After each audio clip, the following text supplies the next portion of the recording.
विशाल कर दूं go live?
Hello, my voice is clear. Am I audible?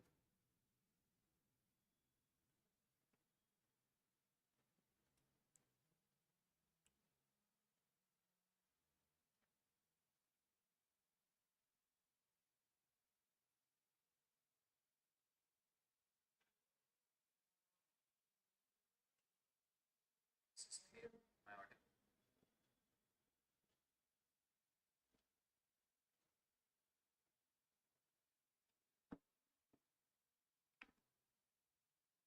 So,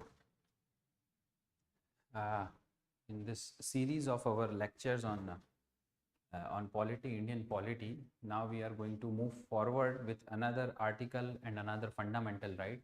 We have already seen few of the fundamental rights, starting from the beginning, right to equality, then we went to right to freedom, and we have discussed all the reasonable restrictions which have been imposed on the right to freedom. Then we have seen the preamble, what it is, what are the meaning of the terminologies given inside it, how everything in the constitution finds its source in the preamble, and how it is very important and a basic structure of the constitution. Now we are going to move forward with another article, article 20, which is also the fundamental right, which is given to people of India, the citizens of India, and it talks about three important things. We are going to discuss that. But before that, let's just see the different categorization of the fundamental rights which has been done in our constitution. We have the right to equality, which we have already studied. Then we have right to freedom. That means what has been mentioned in the preamble, liberty of thought, expression, faith, belief, worship, is also reflected in freedom. Equality of status and opportunity, it is reflected in right to equality. Then right to equality, we have right to freedom. We also have right to profess our religion. Then we have right against exploitation.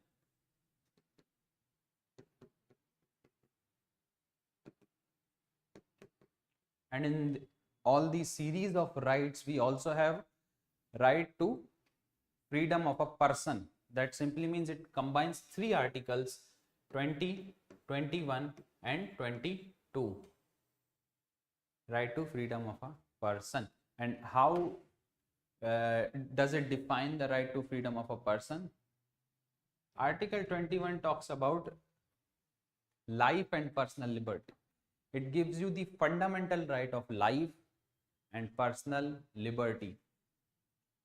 Through several interpretation of this article and through several judgment by the Supreme Court, this article has taken a very huge turn.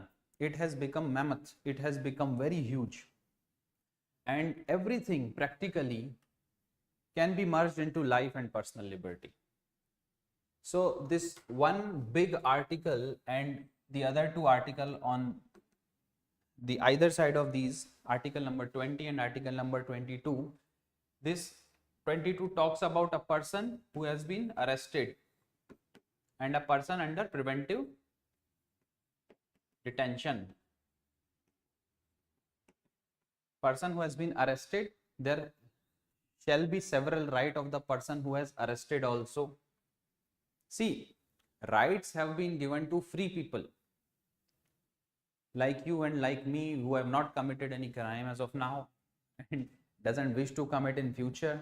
The rights have been provided to the free people of India. But what about the people who have been accused?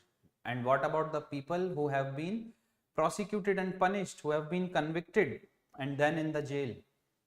There has to be several rights for them also. Also, there are rights for preventive detention, that a person is arrested or a person's movement or resident has been forced to be changed to maintain the law and order. Several times it happens. Preventive detention is one of the clauses given in the fundamental right to maintain the law and order of the state, to maintain the sovereignty, integrity of the nation and other things. In the similar fashion, if you are accused of something, you are accused of a criminal charge, there has to be several fundamental rights to protect you.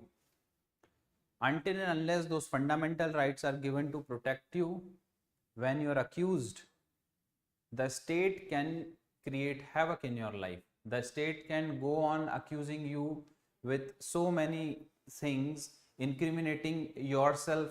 You know, there's a concept of self-incrimination where you can be made witness against yourself.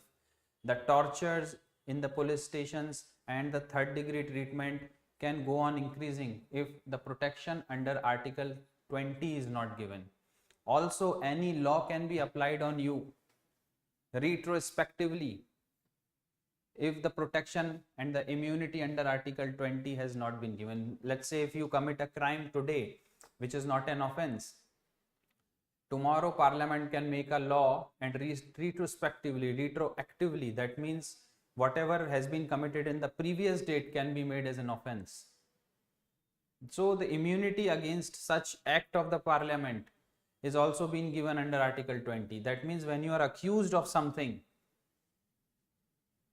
then you shall not be compelled to give statements against yourself. You cannot be made a victim of being a witness in your own case. In a similar way, you shall not be punished for the same crime twice. So all these concepts have been covered under Article 20, and the immunity and the protection has been extended to all the people. So we have already studied right to equality, right to freedom. We will study the right to religion and right against exploitation in the coming classes. As of now, what we are going to study are these three topics, these three important articles: Article 20, Article 21 and Article 22. For the purposes of this class, we are going to focus only on Article 20. Article 21 we will come on the next class. So let's begin with Article 20. So Article 20 have three clauses. Let us discuss all the clauses one by one, and then we can go on understanding the meaning around it and several interpretations of judiciary around it. If you see Article 20, Clause 1, it talks about ex post facto law.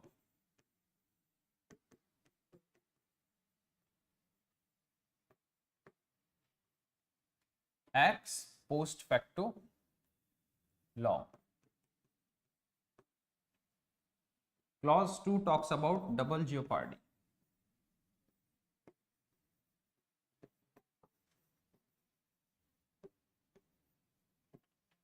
And Clause 3 talks about self-incrimination.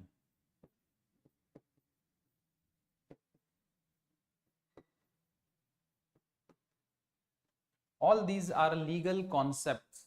They have been derived from the legal jurisprudence, and they all talk about several powers in the hand of state. If they are misused, they can be against the rights, the human rights and the fundamental rights of the citizens. So it is very important to put a bar on all these things, to put limit to the power of the state in order to protect the fundamental right of the citizen. One by one we will understand what is ex post facto, what is double jeopardy, and what is self incrimination. So let's come to ex post facto law. Ex post facto law tries to change any activity and make it an offense in the previous date. To simplify it, let's consider that if you have committed an act in 1954, let's say you commit an act in 1954, any act which is not an offense, and in 1956 Parliament brings a law making that offense punishable. If you commit the same act after 1956 when the law has already been made, that particular act will be punishable according to the law. But in 1954 such act was not punishable. But what if in the law which has been brought by the parliament writes and it mentions in the law that this law applies retroactively. That means any such act committed before 1956 will also be punished.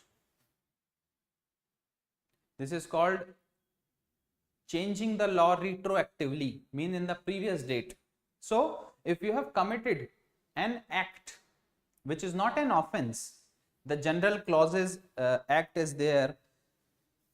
Under general clauses act, the word offense has been mentioned.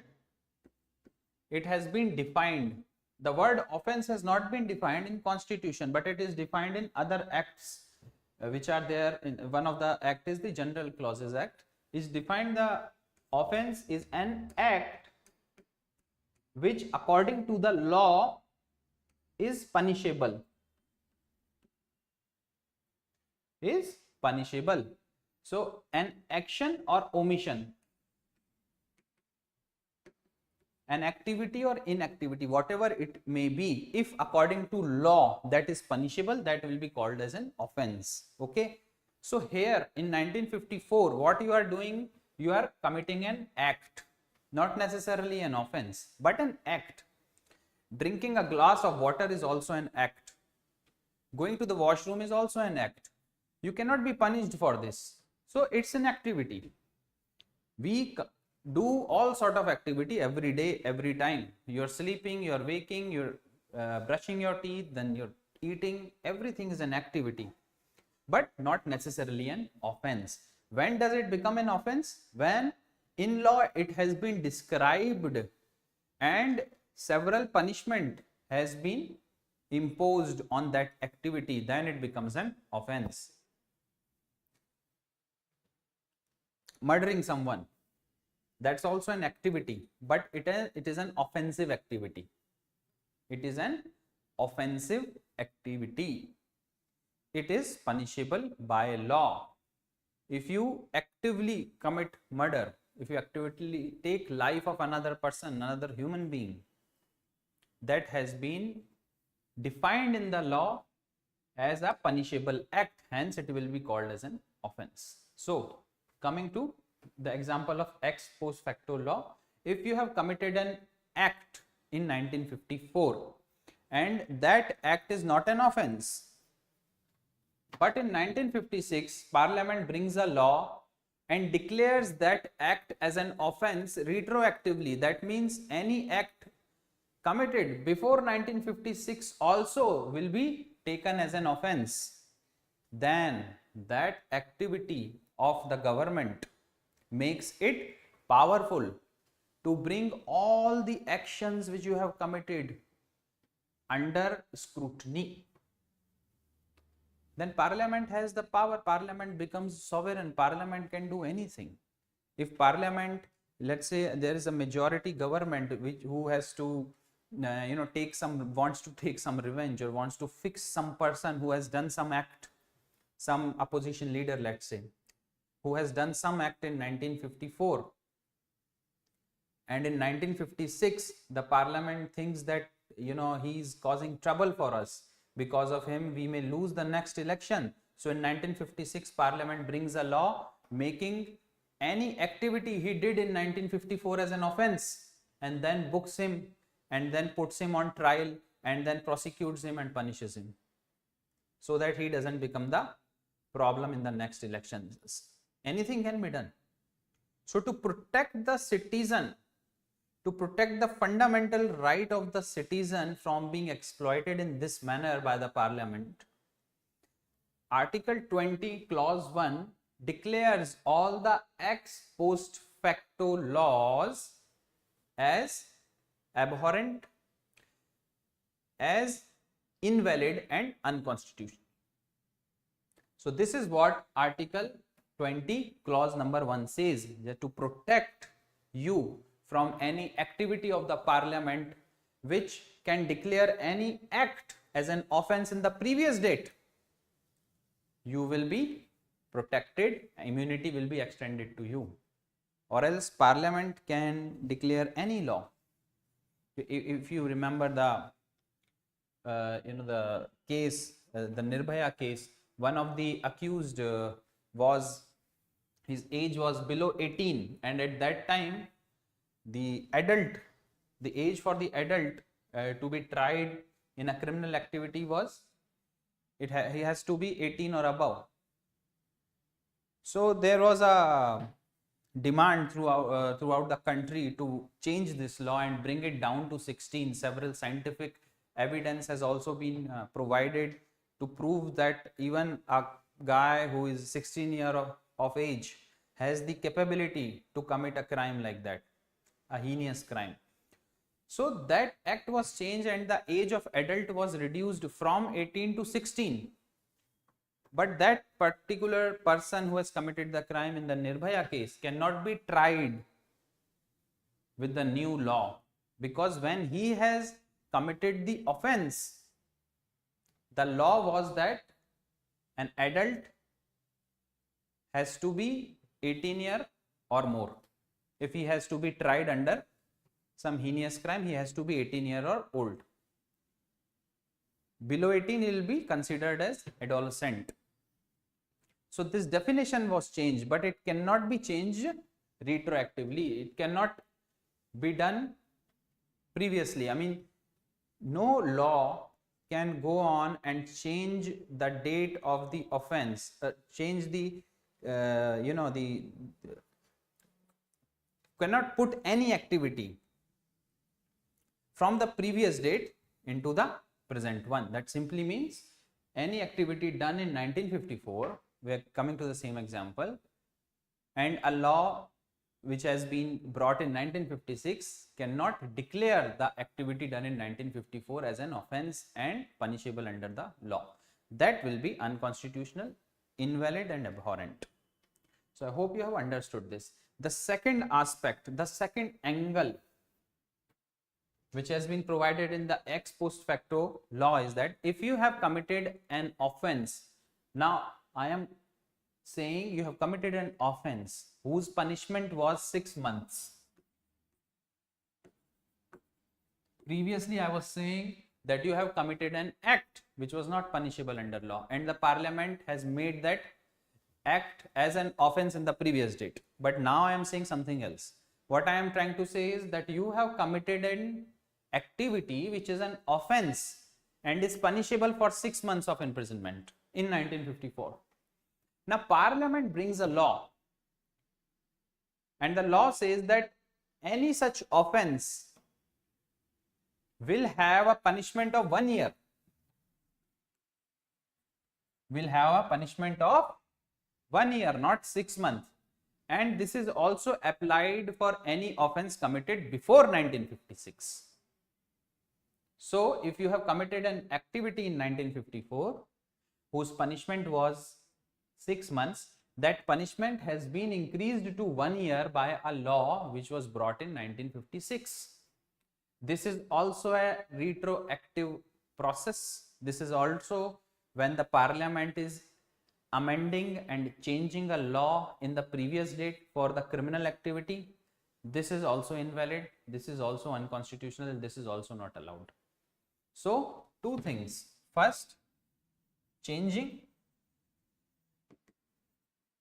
law, and then changing punishment. Both the things are not allowed. Both the things are not allowed. There are several exceptions to this also. These ex post facto law clause is applied only on the criminal matters. It is not applied on the civil matters, in the administrative matters, and it is also not applied on the taxation front. That if government wants to tax some activity from the previous date, government is allowed to do so. For example, if you have been discharging the water coming out from your factory into the local river, and that was not being taxed, that is causing harm to the environment, and government was not taking any money. On the other hand, government is investing money to clean that river, but to stop such an activity, to put a bar on such an activity in discharging the effluent, bad and toxic water into the river, if government puts a tax on it from the previous date, let's say government brings a law in 2024 that if any toxic water, bad water has been discharged into the local river, it will be taxed. Okay, and this law is applicable to such activities which is done from 1954. So all the activities and the industries who have been running and discharging the water since 1954 till 2024 will also be taxed, and from 2024 forward prospectively will also be taxed. This is allowed. So if the government is making some change in the taxation law retrospectively, that is allowed. In some civil law retrospectively, that is also allowed. But in criminal law, where you are punished, there is some penalty or some punishment. If the penalty was, let's say, 500 and it has been increased to 1000 rupees by bringing a law retrospectively, that is also not allowed. So any criminal activity which either gives you the punishment of imprisonment or the punishment of penalty, in both these things retrospective law will not work. Ex post facto laws will not work. I hope you have understood this concept. Now let's come to the second important concept, which is double jeopardy. What is this? If you see the double jeopardy thing, it simply means that a person shall not be punished for the same crime twice. A person must not be brought to peril for the same crime twice. If, let's say, person A has committed a murder and he has been tried and prosecuted,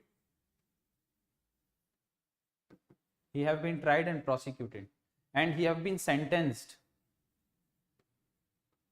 and punished, and he is in jail for 7 years. Now he comes out and then again he is booked for the same murder, that you have committed murder in that year, and so a person cannot be punished for the same crime twice.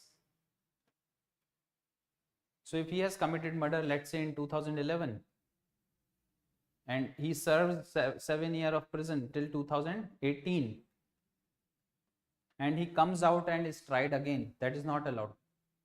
Let's say if he is in jail in 2011 and after 2 years also he has been tried for the same murder, same ingredients in an offense, still that thing is not allowed.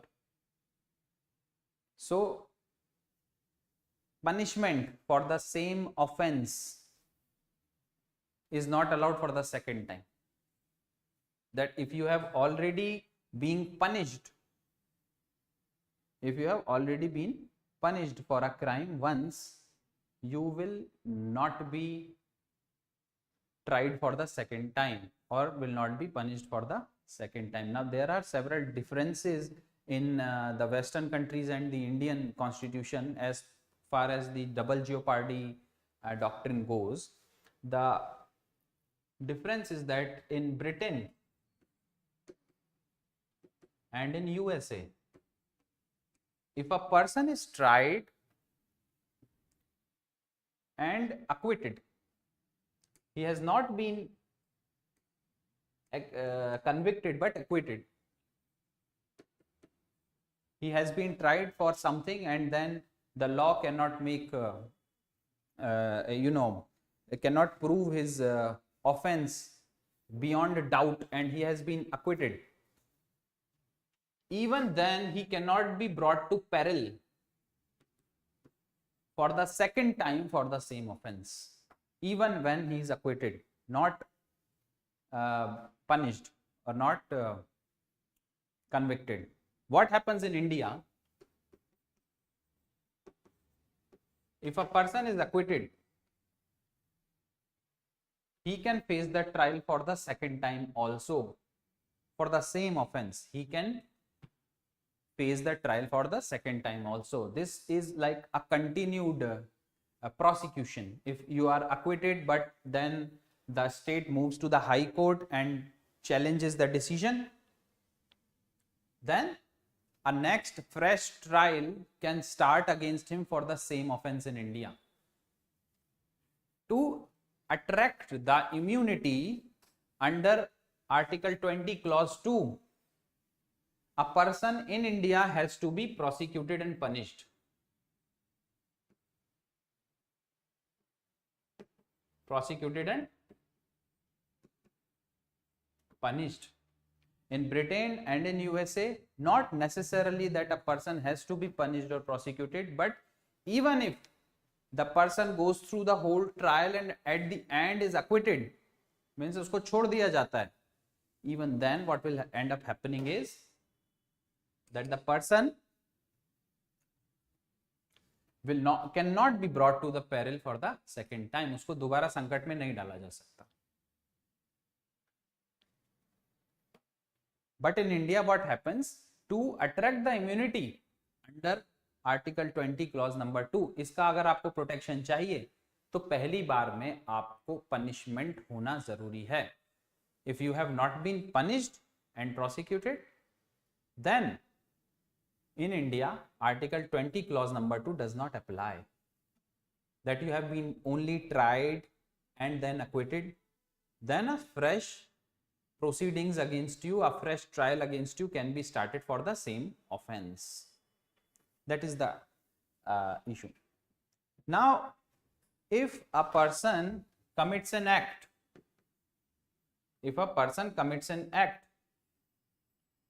an action, let's say an offense,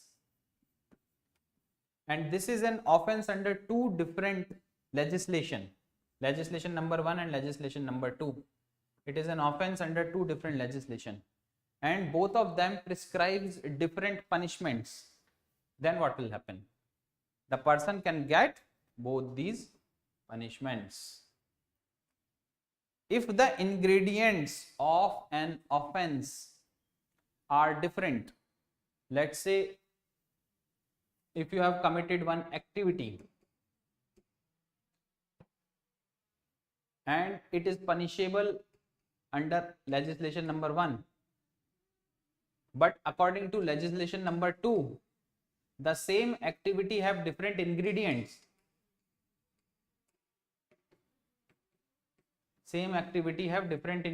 Ingredients means the oral or documentary evidences against you tells that whatever activity which you have committed is punishable under two different laws, and the ingredient, if we see, are different. because legislation 1 tells one thing which constitute different ingredients, and legislation number 2 tells another thing which constitute different ingredients, but the activity which you have done is same, then also you can be punished. For example, a person is booked under POXO Act for abusement of children. At the same time, he also commits the crime of murdering him. Then can be tried under two activities.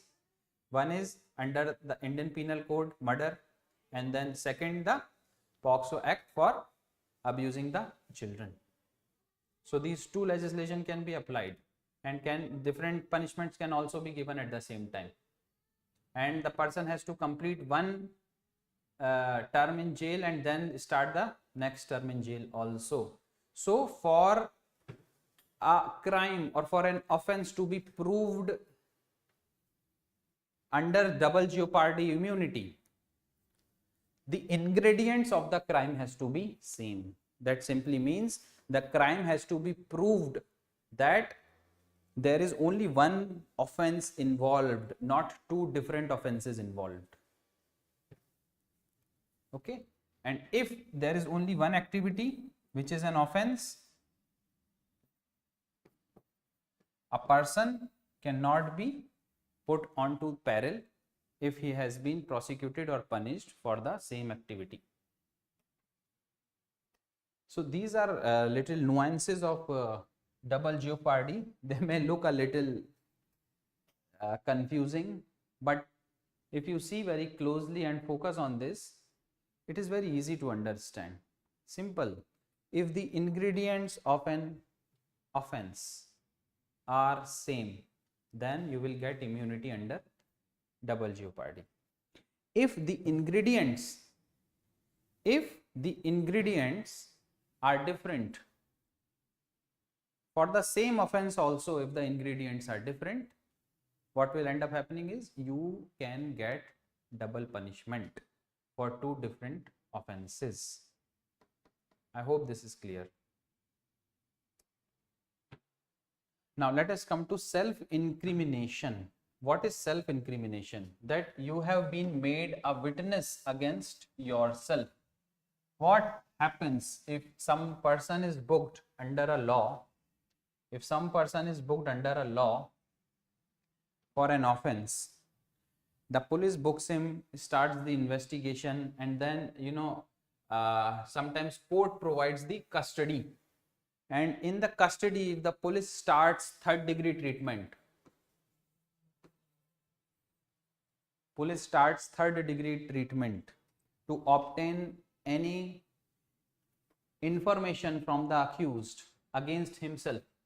That activity, that particular activity of the police is not allowed. It is invalid. It is unconstitutional. So any kind of compulsion or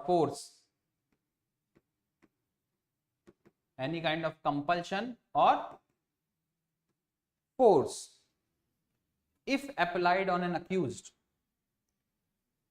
to obtain any information against himself which is incriminating him, is invalid and unconstitutional. So 2-3 things have to be very much necessary to draw immunity from clause 3 of Article 20. First, the person has to be accused.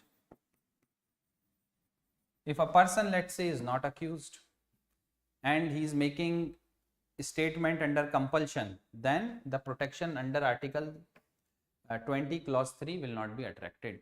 The person has to be accused. Let's say if A is accused of an offense and B, who is a witness, is forced to issue a statement, then clause number 3 of Article 20 is not applicable. This can be looked after by a separate legislation altogether. But if, let's say, A, who has committed an offense and somebody compels him, there is a compulsion, there is a force to issue some statement against himself, then that is not allowed, and the statement has to bring some incriminating charge upon him.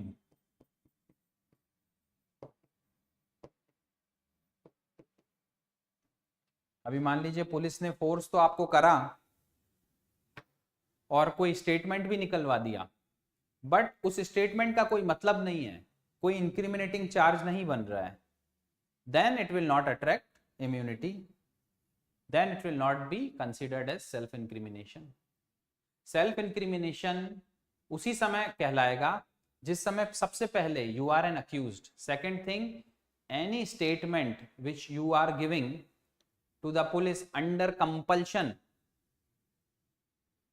brings some incriminating activity upon you. That simply means if they force you to say that yes, I have committed the crime, I have committed the murder, so the moment you say I have committed the murder, that is an incriminating sentence, an incriminating information, and then you can be tried. Okay, so what is not an incriminating sentence or an incriminating information? Let's say a murder was committed in the market and police forces you to say that I went to the market. So what? Everybody goes to the market.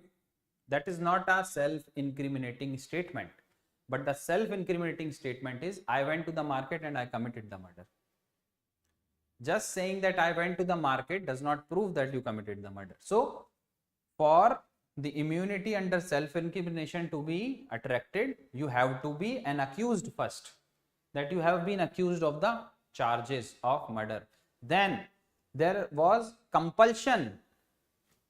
If there is no compulsion,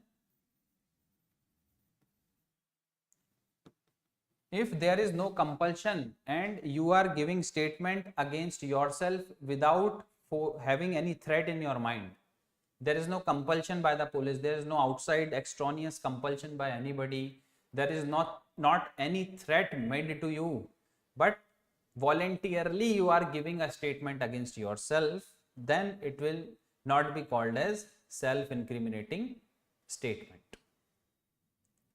That is something which you are giving voluntarily against yourself, not because of some force, not because of some compulsion, but voluntarily.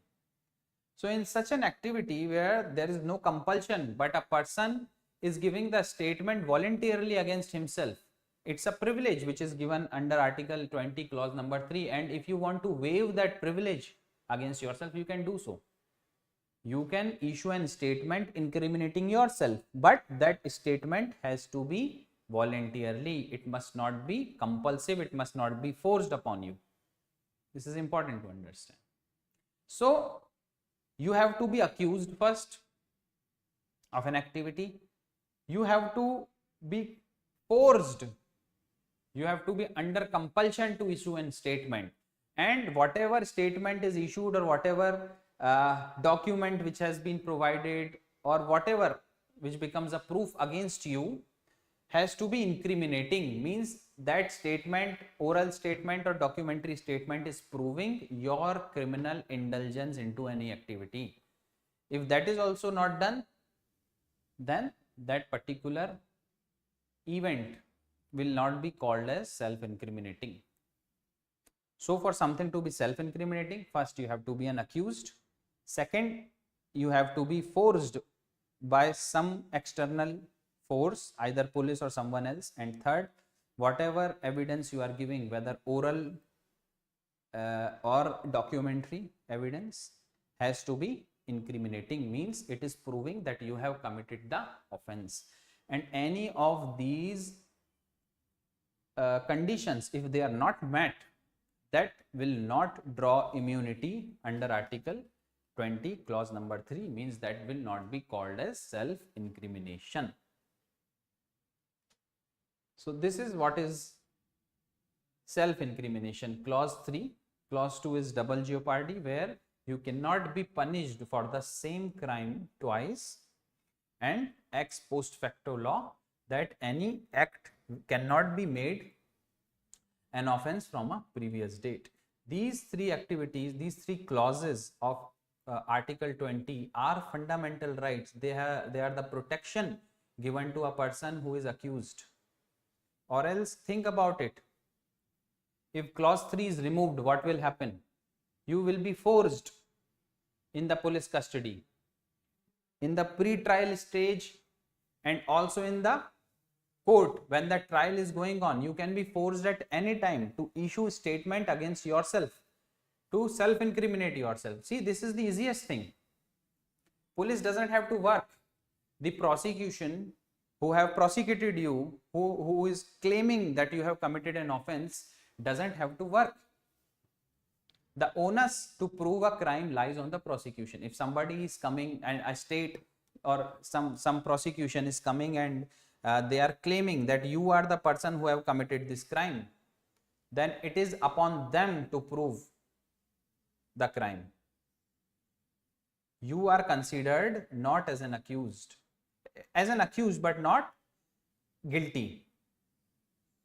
You are innocent until proven guilty. That is the basic tenet of the law. You are innocent until proven guilty. So if you are innocent, some protection has to be provided to you. Or else, if let's say clause number 3 is removed, what will end up happening? Police will torture you. Police will do third degree on you, and it can obtain any document or any oral statement from you which is incriminating you, and then you can be punished.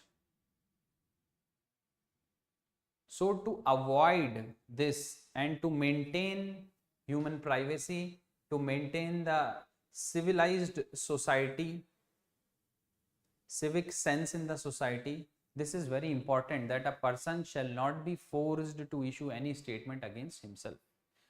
For example, police comes for search and seizure and they find some document which is incriminating you. Now that will not be called as compulsion, because police has not compelled you to do something.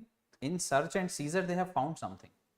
So important to understand self-incrimination. If this clause is removed, then the state can become arbitrary and can prove anything and anybody, any person or any corporation as a convict, as a offender who can be convicted. If clause 2 is removed, a person can be put into jail again and again for the same crime. This is against the natural justice. If you have committed an offense, you should be punished. And if it is proved that you are punished, you cannot be brought to the peril for the second time for the same offense. And the third one, ex post facto law. If this is removed, any activity which you have done in any point in time can be proved to be an offense by the state. So again, it is a protection provided. So this protection is of paramount importance, and this proves the constitutionality of the government, that the government is a limited government, it is a restricted government, it is not an arbitrary form of government but a democratic form of government where the rights, fundamental rights and human rights are respected and given to people, and they have the remedy against them. Under Article 32 and under Article 226, they can approach the Supreme Courts and the High Courts in the country if any of those fundamental rights are breached or abridged. So I hope these things, ex post facto law, double jeopardy and self-incrimination is cleared. If you have any doubt, you can post into the comment section and I will answer them. Thank you very much.